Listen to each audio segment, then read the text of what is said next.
дальше, наверное, я бы даже не с родителями, а отдельно с подростками сел бы, поговорил бы по-дружески, искренне.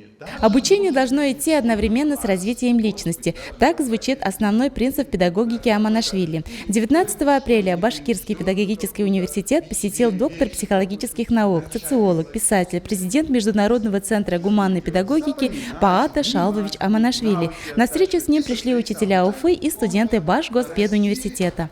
На фоне нашей авторитарной педагогики, которая, собственно, как-то априори присутствует и во всех образовательных учреждениях, да и в семьях, честно говоря, тоже превалирует она вот эти вот гуманные подходы, то есть более свободные, более какие-то ориентированные на личность, а не на целый коллектив, да, пусть даже детские.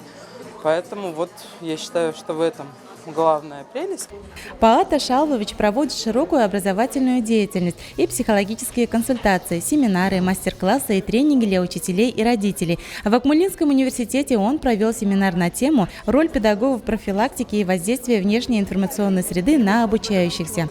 Самый лучший учитель по призванию. И, конечно же, всем молодым людям, которые выбрали эту профессию, хочется пожелать искать свой смысл жизни, свой глубокий смысл жизни, искать свое предназначение, искать каждый день ответ на сакральный вопрос «Кто же я?». Если хоть чуть-чуть интуиция подсказывает, что «я» – это тот, кто должен общаться с детьми в школе или в садике или где бы то ни было, то тогда следовать этой интуиции, чтобы раскрывать ее дальше и идти по пути предназначения.